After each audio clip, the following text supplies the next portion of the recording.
जी डॉक्टरांना देव मानतात, डॉक्टरांवरती सर्वस्व सोपवतात आणि स्वाधीन होतात. पण त्याचबरोबर एकीकडे डॉक्टर आणि त्यांच्या हॉस्पिटलवरती होणारे हल्ले आहेत. जर उपचार करणारे डॉक्टर जर घाबरलेले असतील आणि ते जर डॉक्टर एका बाजूला ही पिढी किंवा अशा पद्धतीची लोक आहेत जी डॉक्टरांना देव मानतात, ग्रेट मानतात, डॉक्टरांवरती सर्वस्व सोपवतात आणि स्वाधीन होतात.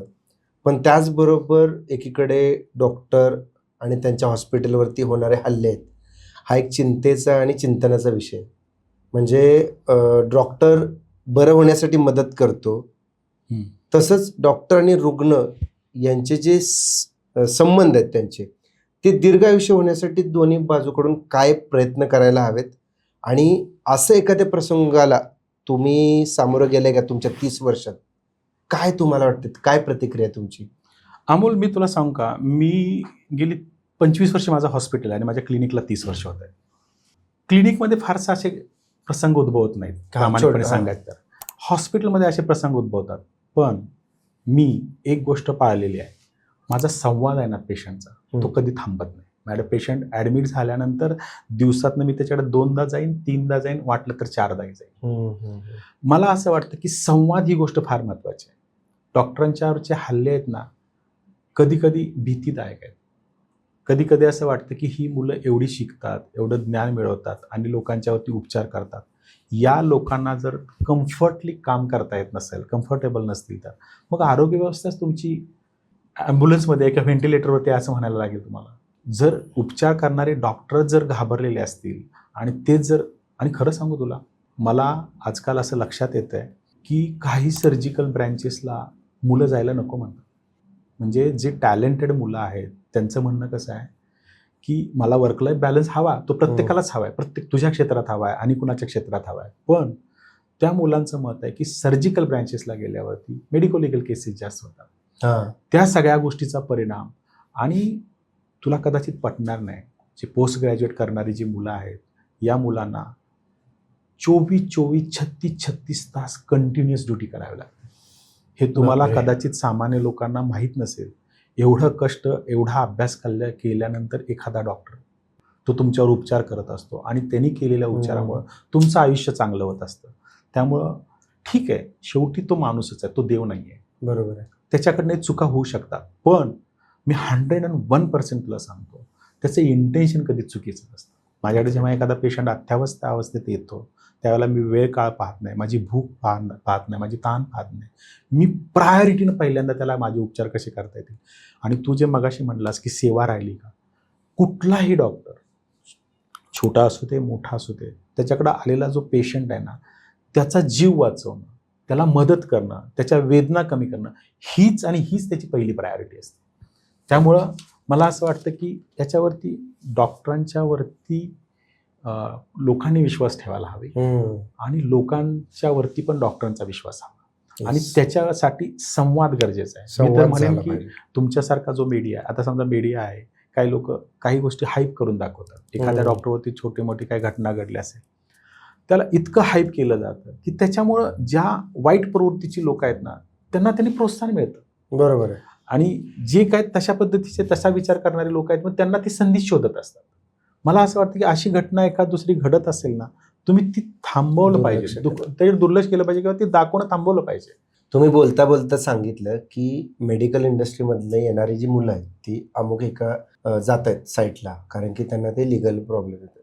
आता हा जो विषय आहे तो थोडा कमर्शियलायझेशनच्या दृष्टीने, पण त्याचबरोबर दुसरं आहे की याच क्षेत्रात येणाऱ्या मुलांसाठी, नेक्स्ट जनरेशनसाठी स्पर्धा पण खूप मोठी आहे.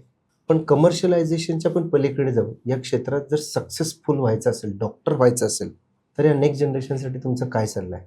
मी तुला सांगू का, माझ्यासाठी ना 3D मी सांगेन. ओके. 3D म्हणजे कसं आहे, डिव्होशन, डिटर्मिनेशन, डेडिकेशन. क्या बात आहे. ह्या 3 जर गोष्टी असतील ना, तर डॉक्टरांना काहीच कमी नाही पडणार. आणि त्याच्या पुढं जाऊन मी तुला सांगेन ABCD. Okay. A for doctor should be available. B for behaviour, डॉक्टरचं बिहेवियर. C फॉर कॉम्पिटंट पाहिजेच. आणि D फॉर डिटर्मिनेशन. आता इथं D काय आहे? इथं D आहे तो डिटर्मिनेशन, तुझं असणारं ज्ञान. तुझा असणारा हॉस्पिटलचा सेटअप, तुझा असणारं क्लिनिक, तिथं ऑक्सिजनची सोय आहे का, तिथं काही तपासण्या होऊ शकतात का, ह्याचं डिटर्मिनेशन तुला व्हायला पाहिजे. आणि मग तशीच केस तो हँडल केली पाहिजे, तीच केस तो हातामध्ये घेतली पाहिजे. याला डिटर्मिनेशन म्हणायचं. मग जर तुमचा सेटअपच तसा नाही, तुझ्याकडे व्हेंटिलेटर नाही आहे आणि व्हेंटिलेटर गरज पडेल असा पेशंट तो ॲडमिट करून घेतला आहे, तर मग नक्की काहीतरी कॉम्प्लिकेशन येणार आहे.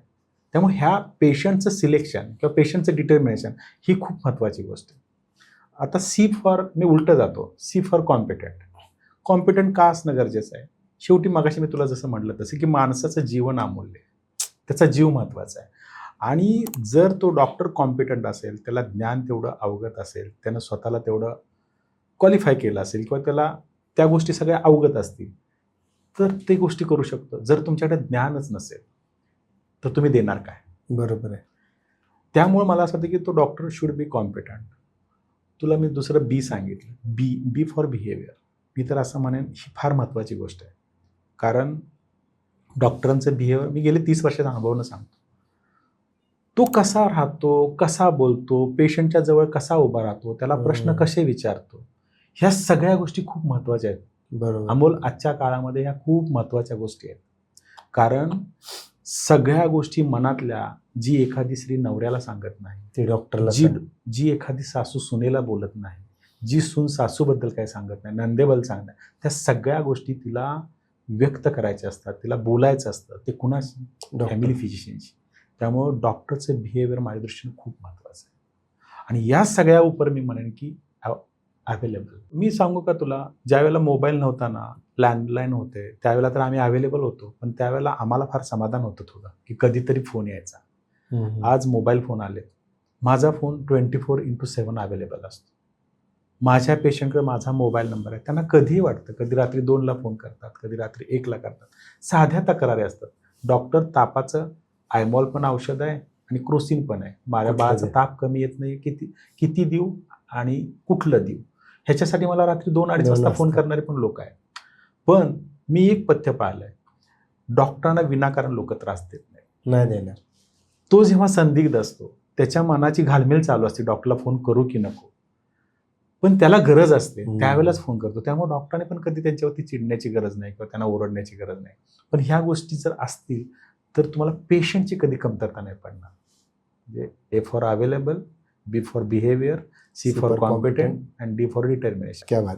म्हणजे डॉक्टरला डी फॉर डॉक्टर असूनच तो उपयोग नाही आहे. त्या 3 Ds ज्या डॉक्टरांनी सांगितल्या आणि डॉक्टरकीची ABCD ती पण महत्त्वाची आहे. तुम्ही आता एक विषय काढला की रात्री 2 वाजता कॉल येतो आणि त्याचं एक महत्त्वाचं कारण आत्ता जे आहे ते म्हणजे न्यूक्लिअर फॅमिलीचा काळ आलाय आणि मग ते वय नसतं, अनुभव नसतं, अनुभवी माणूस सोबत नसतो आणि मग या गोष्टी घडतात. मग या न्यूक्लिअर फॅमिलीमध्ये असं ऑब्झर्वेशन आहे की प्रत्येकाला स्पेशलाइज्ड डॉक्टरकडे जाण्याचा एक ओढ आहे.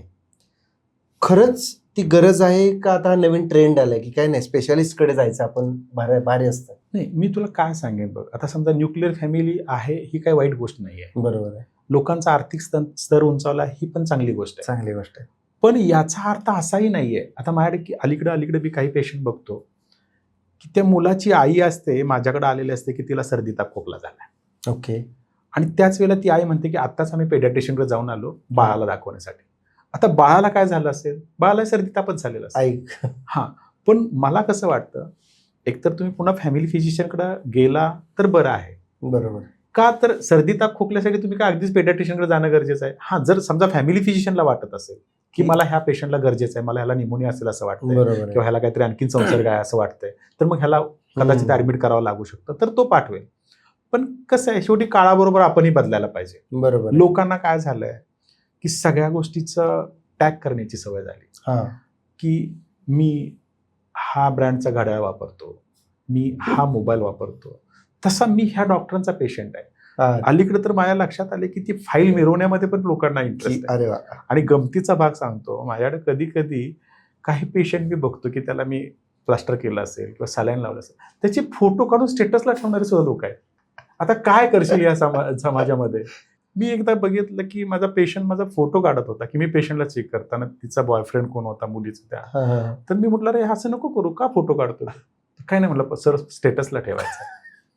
तर अशी पण पिढी आहे की जर तुम्हाला खरंच कन्सल्टंटकडे जाणं चुकीचं आहे का? 100% नाही.